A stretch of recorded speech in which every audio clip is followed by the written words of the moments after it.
คนเคยเว้าอยู่ว่าจะขายฉากครอบครัวไปสั่งเคยเว้าก็เคยบอกเพิ่นเว้าในนามในลักษณะบ่ได้เนาะมันก็ว่ามื้อใดสิเอาพอกระเฒ่าแล้วเอก็อยังบ่พอคนที่ฮักเอเพิ่นก็มีอายุแล้วเนาะโดยเพิ่นก็เคยถามแต่ทางเฮาบัดบ่มีผู้ที่ว่าสิจริงใจสิฝากอนาคตนำได้แม่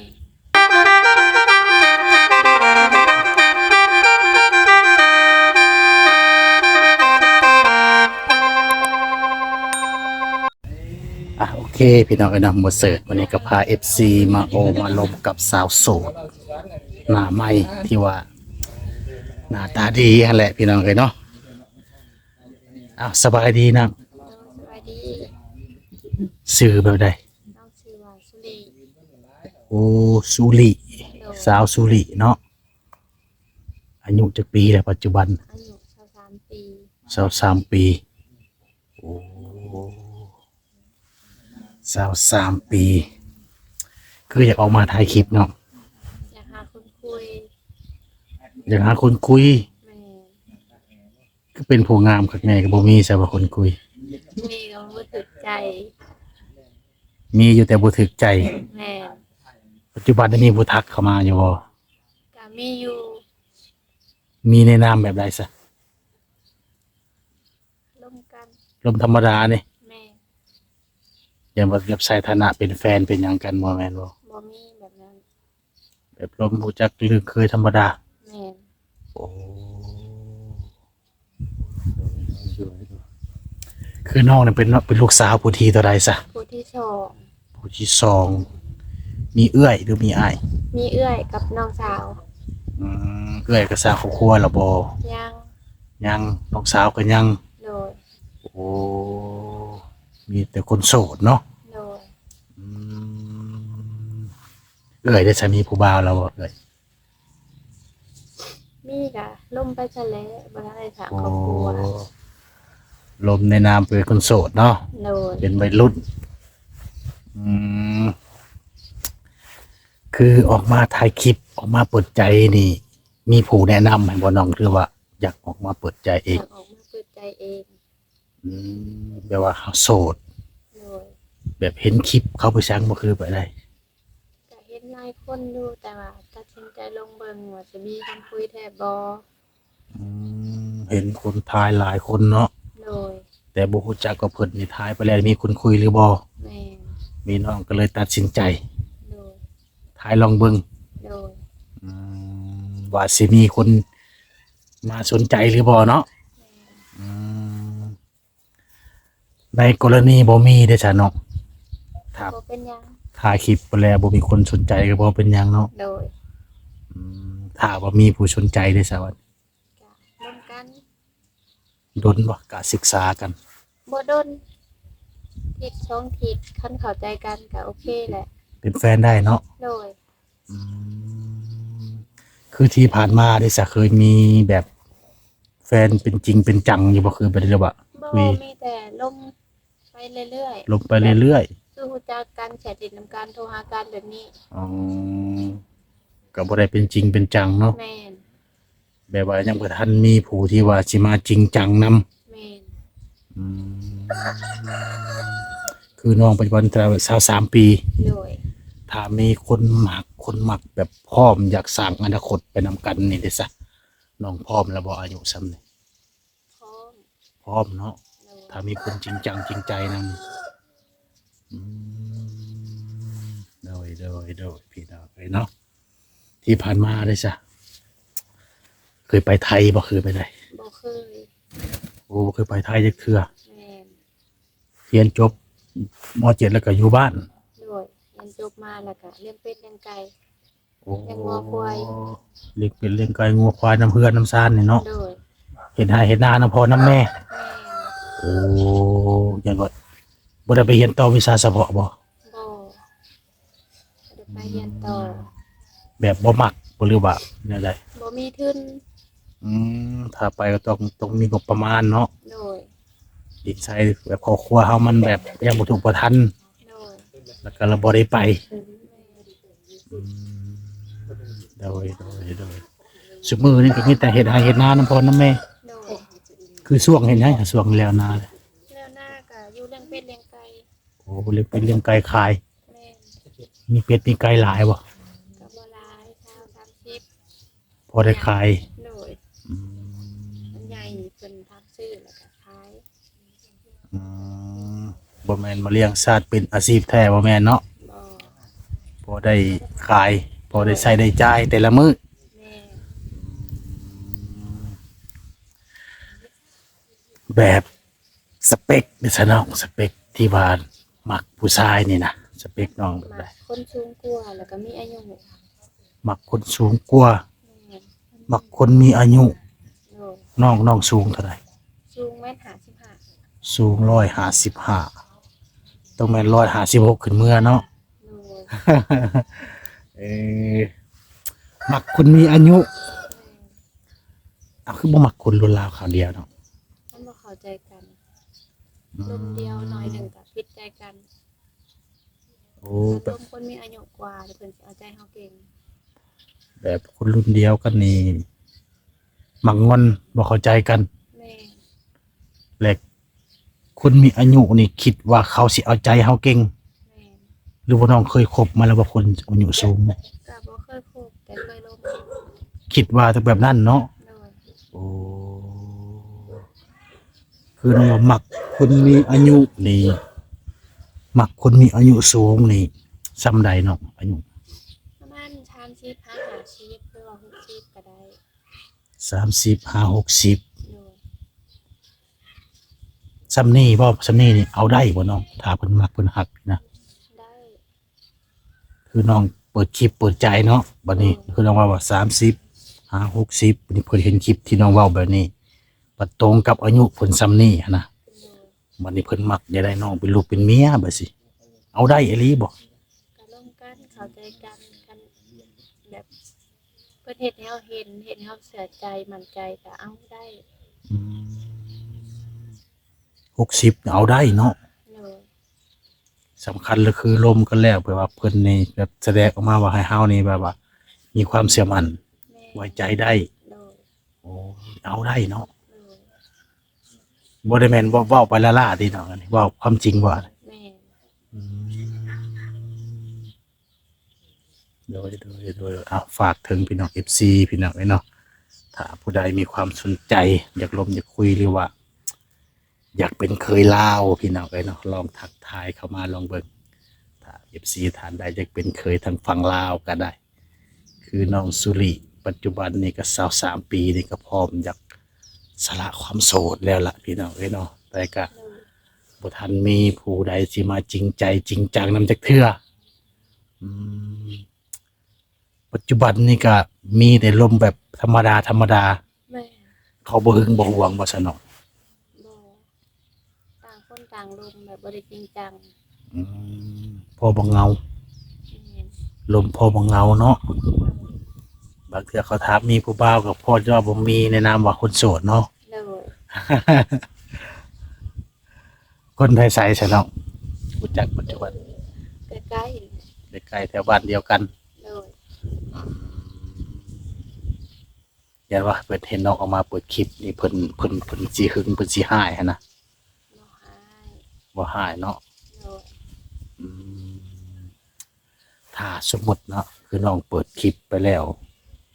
มีผู้บ่าวทางไกลมักดิซะทางพ่อทางแม่ก็สิเห็นดีนะบ่เลย อันนั้นก็เบิ่งกันไปก่อน คือน้องออกมาเปิดใจนี่เพิ่นก็ฮู้อยู่บ่พ่อแม่ โอ้ ฮู้เนาะอืมนั่นโอ้ยบ่มักแบบลูกเคยทางไกลสั่งแบบซี่หันนะ ใกล้ๆเพิ่นก็รับได้ สำคัญแหละลูกมักผู้ใดเนาะ แม่น อืมยกตัวอย่างคือน้องนี่บ่เคยไปทางใดปัจจุบันมันยังบ่เคยไปหาเงินหาคำทางใดเนาะ โดยแม่น บัดมีคนทางไกลมักนี่เด้ซะก็สิลมสิคุยอยู่บ่ ก็คุย สิกล้าไปหาเพิ่นอยู่บ่ถ้าสมมุติเพิ่นให้ไปเนาะ ก็ คนไทยลมมันเข้าใจกันแล้วเพิ่นให้ไปอยู่นำบัดนี้ลมเข้าใจเขาอกเข้าใจกันแล้ว ก็บ่กล้า บ่กล้า อืม เฮ็ดได้สะบัดจึงได้ผู้บ่าวทางไกลซะวัน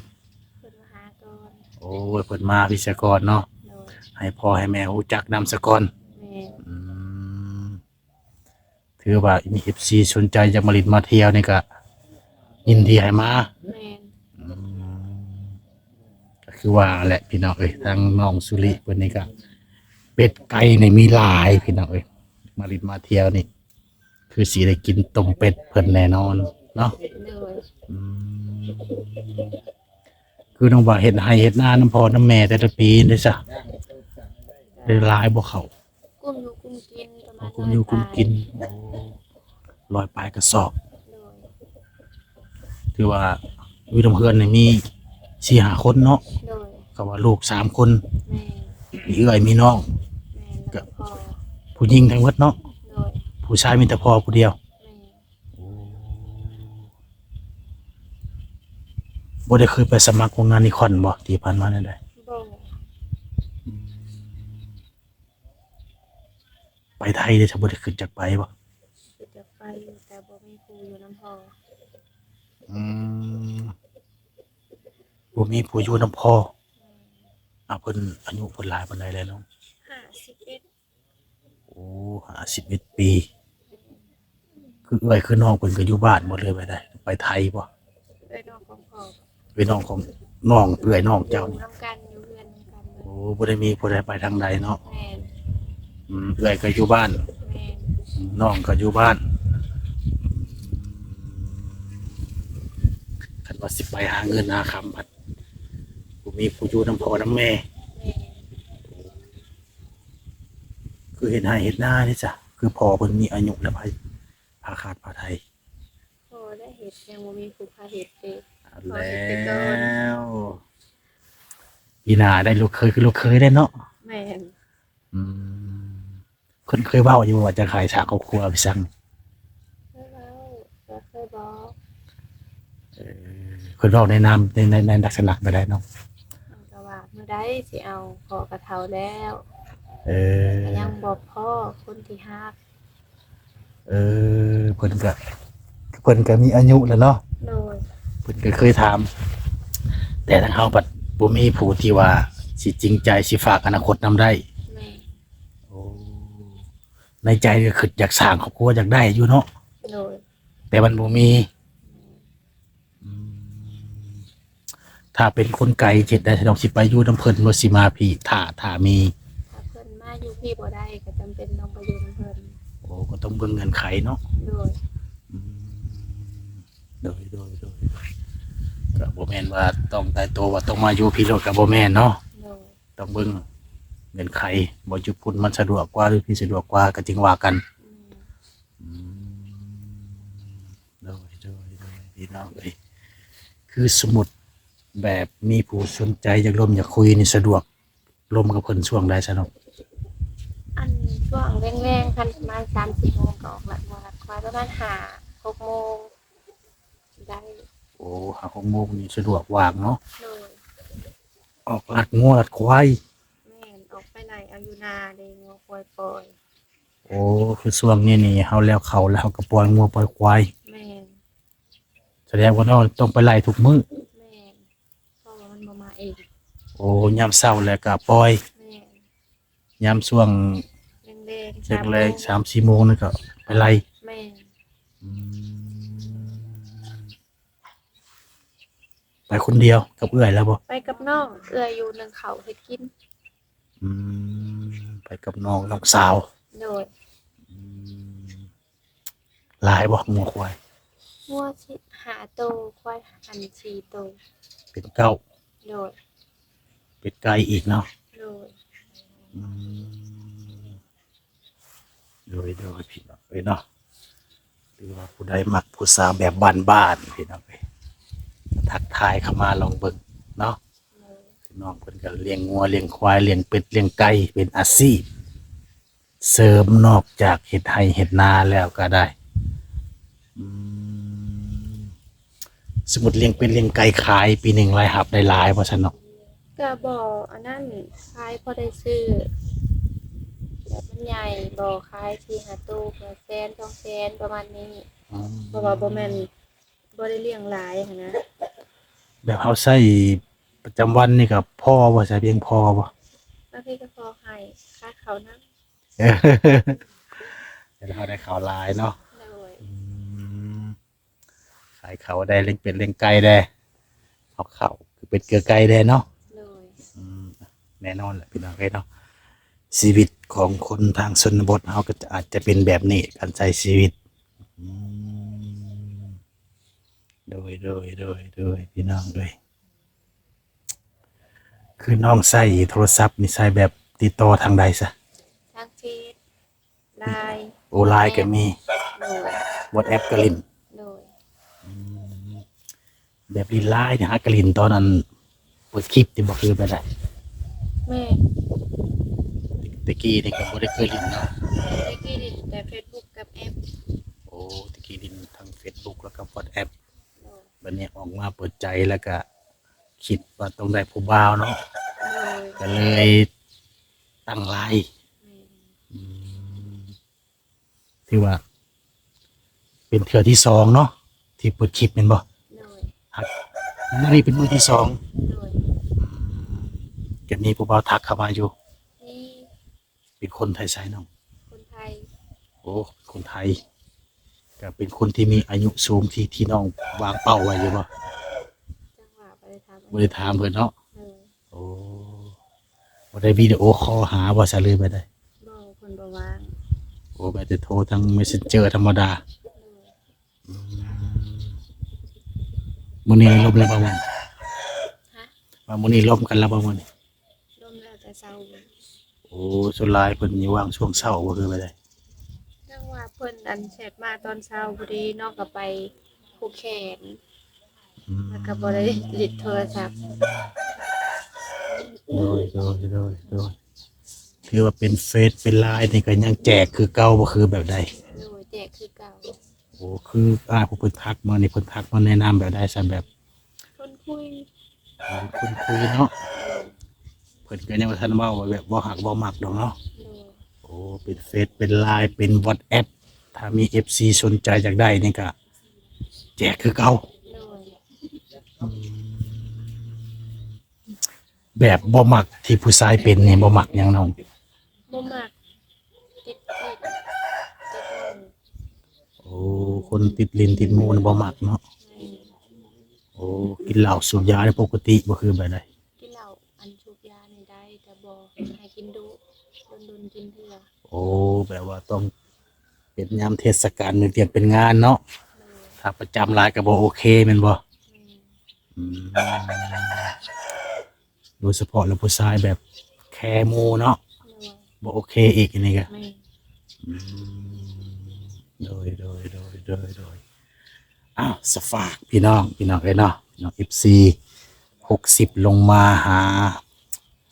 30นี่มีโอกาสพี่น้องเอ้ยโดยเฉพาะนี่อยากลงผู้บ่าวทางไกลบ่น้องเคยไปได้ แม่แล้วลูกว่าทางไกล โอ้ถ้าน้องเปิดคลิปเปิดใจไปแล้วคนลาวคือกันนี่ได้ซะ ก็ล้มได้ ล้มเนาะ โดย โอ้บ่ล้มคนลาวไปเสียนะ ล้ม ล้มเนาะ โดย ถ้าเว่าติดอกติดคอเข้าใจกันก็อาจจะสละความโสดคือกัน โดย